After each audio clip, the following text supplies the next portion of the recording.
Pictures by Vanessa Marie Ballard. It was the 1940s. There was a war, unfinished combat from the first, they say. It seemed like the world never collectively agreed on anything.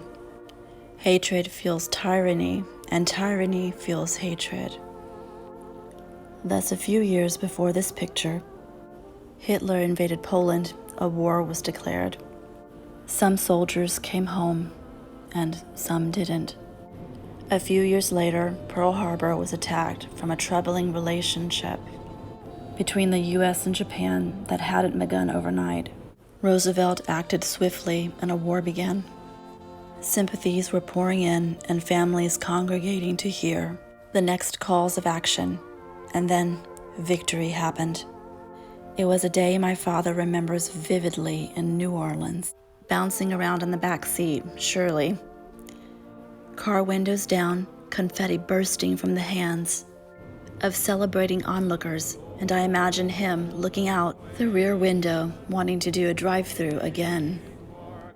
It was properly, yet not without an undercurrent of sadness, called Victory in Japan Day. And into the swing of these moments of happiness, distractions of a generation. Here was my father on a ride of his lifetime, up to this point respectively, and dashing, of course, into all those fortunate moments he would have with his parents, listening to the Lone Ranger on the radio, and, well, being much of a ranger himself like he was here in this picture, he kept dashing into these memories that today are engraved forever. It seems like another dimension of time, and yet feels like yesterday or a few months ago when a picture like this seemed just the same in the present, like it was in the 1940s. Distinctly, when an album comes out of the closet to the coffee table dialogues, it brings smiles to the faces around.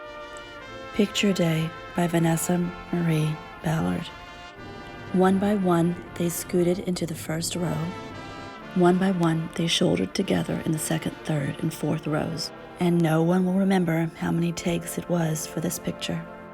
But we know that, just like when this was the normal, which seems so far away, the eagerness and willingness to be outside smiling and wearing their best outfits was what these children looked forward to in this day, Picture Day. There will be days like this again, I promise.